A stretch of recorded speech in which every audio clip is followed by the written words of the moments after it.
All right, guys. So here's what we're going to do. We're going to go ahead and we're going to jump straight smack dab into the first topic. So what we're going to go over is how we're going to do this is Demon, you're going to go ahead and introduce your topic, kind of give a little bit of an intro on what your opinion is on that. And we'll kind of go around the room, give our opinion on it, and we'll just kind of free ball it and see where it goes. I mean, it's going to be really quick because I don't even remember the content of the video at this point. Oh, But come on now. I mean, it's your normal stuff. But basically, it was about how difficult it is for people with ADHD to get a hold of their medication right now, specifically.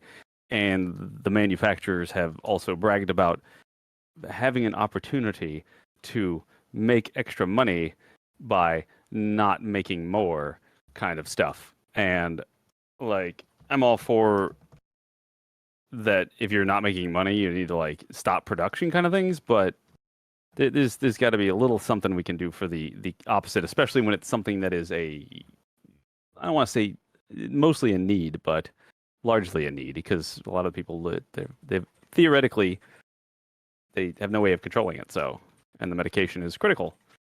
So I think it also is a ailment that ails a lot of the society, but not as much as we thought. So that's all.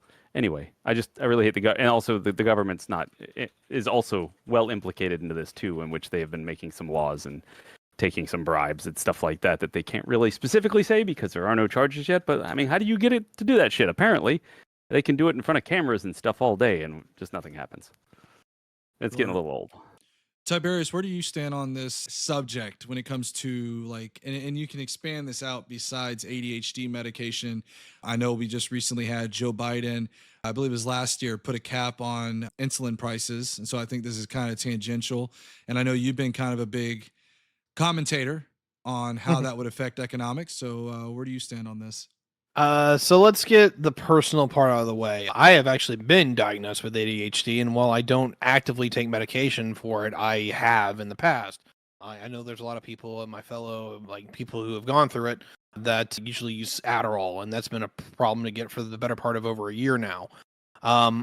I can deal because my symptoms have largely manifested more into bipolar disorder. So I don't have like the hyper ADHD where I'm kind of going around, can't focus on a damn thing. I have the emotional bipolar disorder of I'm irritated at everything all the time.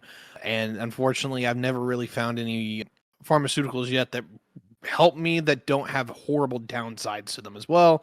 So I'm kind of just, basically mainstreaming this without. I wish I could find something to take the bite off, but usually that always has a really big carry on. All right, let's talk about at least what the government's been doing. The long and short here is that we keep trying to see price caps on what these kind of policies are doing. And for the moment, the consumers have been pretty happy with them because people aren't paying $100 a month plus. Like a lot of times people have been saying $300, $400, $500 a month for their insulin, and that's no longer happening. And I'm sure a lot of people politically like that. What I am deathly afraid of is that we've seen this in the renting sector and the housing sector back in the 70s and 80s. And we've seen this where pretty much every time we have a price cap, for a moment it's good. But then after a while, the consumer or the producers decide either they're going to invest their product into something else that makes a lot more money, in which case you get a shortage, or they simply just don't refine and innovate anymore. Remind you, the vast majority of the reason why insulin's been a problem is that these newer insulins that come out that are faster acting, that aren't as, what's the word I want to use here? They're not as, let me flip it this way. They're just more forgiving, right? You don't have to be as on point with them where you have to take them every 6 hours or every 8 hours or every 12 hours like you did with the old stuff. You really can just be like, oh, blood sugar's low, take it or shoot it, however you need to ingest it. They're a lot more compatible is what I'm looking at. And the problem is that a lot of that is evergreened to where these are stuff that's currently under patent. So only Nova Risk or Eli Lilly or whoever is making it has that licensed patent. They can charge out the ass for it. And we're getting new stuff. And it's been better and better acting stuff. But it's expensive as hell. And so what I'm concerned at is either, one, we're just going to see the end of innovation within that sector. Or two, we're going to see it where all of a sudden there's a shortage because they decided they're working on Adderall pills because they can make 10 times the amount of money building that or making that than they can insulin. I'm going to rest my case on that. Okay. Yeah, I'll kind of hit on that in a minute. I want to let Wes kind of take the mic, and then I'll kind of bring us into a nice little transition. Wes, where do you stand on this?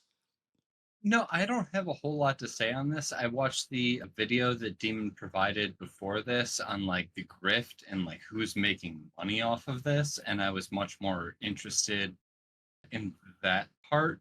So right now I'm really just listening and learning a lot because like I see what Demon's video is showing, which is like people taking advantage of this and being capitalists off of it and being like, oh, yeah, I'm going to make an extra buck because I know that there's an Adderall shortage because the government is limiting how much amphetamines and basically speed they're going to allow like CVS to use to make their drugs. So um, I don't know. I was looking at it from that way, and now I'm Yeah. just listening and learning.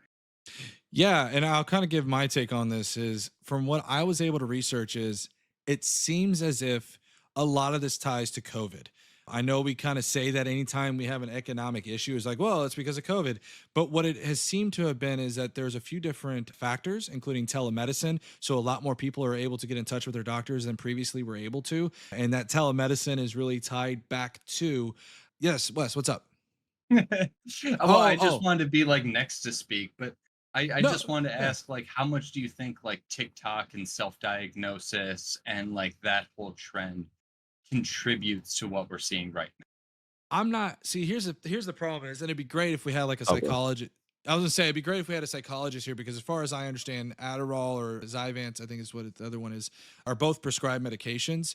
So as far now? as I understand, Yeah. even if you're self-diagnosing and saying that I am, but then that kind of ties back to our psychological standards. And when we go and see a psychiatrist, are and this is why we're seeing a shortage as well, is that there's an over prescribing. This is at least what the pharmaceutical companies are saying, is that we're seeing an over prescribing of ADHD medication. And this has taken place, in my opinion, even prior to COVID. This has been a long-standing issue that we've seen, as far as I can recall, even in early 2010, where we started to kind of see an increase in children earlier on being freely handed ADHD medication.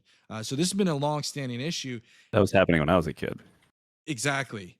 So, Like you know, yeah. And now they tried I to give it don't, to me, but my mom was like, "He's fine." and I don't know if this has something to do with it, but I know that last year Biden took stances to try to limit the prices that they can really put in for prescription medication. Now, I didn't look too much into that. Tiberius may have a better insight on that.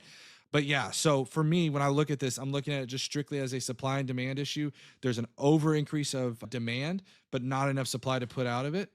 And of course, they're also trying to put in place these price controls for these medications, which is making it even more difficult because they have to work within a certain parameter when government kind of gets involved. I mean, I just want to make sure that like all you guys, y'all see the chess game that happens between the government and the private sector, right? Like the constant back and forth, the constant. Well, the private sector will innovate, and they will innovate their way right around your rules as soon as you make them. They will figure out something. They will do something to just make it nullified or even turn it on its ass. They will rarely just be like, okay, and then do it. Oh, They'll half do the that time for a long enough time to get to the around it. it depends. Half the time they are like okay because of regulatory capture. They know that their competitors can't compete with the new set of regulations, so they're happy to have the regulations. That's the people who are winning and are usually the regular. That's part of the chess game. It's Yeah, the whole thing is that too. Like yeah. I'm not it's nice saying to get that. them to make a rule that says you can't have a social media unless you get everybody's verified identification through that service. And you're like, I'm trying to start a new social media, and I don't have that kind of money to buy that service. Right. Yeah, it is a dance or a chess game. There's a lot of metaphors for it. I'm with you, and like the problem is that both the left and the right kind of tap at this, but I don't see like super consistency here. Where there's a lot of measures that are done to try to protect the consumer, which I at least agree with the general like idea that the private Yeah, sector can I agree hold with the just sentiment of I want to make sure that consumers don't get poisoned or don't get killed, but right. A lot of those a lot of those practices that we try to put in to make sure that the consumer doesn't get killed tend to be incredibly anti-competitive and make it to where in the long term we either have businesses that are like too big to fail, or the reality is that they become monopolistic. it really is a damned if you do, damned if you don't situation. Yeah, and that's why I was saying to me, when I look at this situation, again, I think I go back to looking at what had happened in the past and what's going to happen in the future. This is a question that we have to look at is how is Kamala Harris going to address this, or Donald Trump? With Kamala Harris, she has talked about implementing things like price controls or price gouging laws. We've seen, on the other hand, Donald Trump, who wants to try to lift government regulations. I don't know if he has quite spoken on anything regarding medications, but as far as I can recall, it would just be something along the lines of lifting those government regulations. So, for anyone unaware, we have started a new show called The Political Compass. We are a group of people. This is not necessarily a regular debate panel that you guys may experience normally. Yeah. You may notice that there are varying viewpoints in this very room. So, the fun thing about this is that all of us have kind of come together. We've all been in the same spaces together. The other thing is that we've all been pretty tired of how conversations are taking place online. So this is kind of a way for us to get together, have a reasonable conversation, and honestly bring back some of that normalcy back to online politics.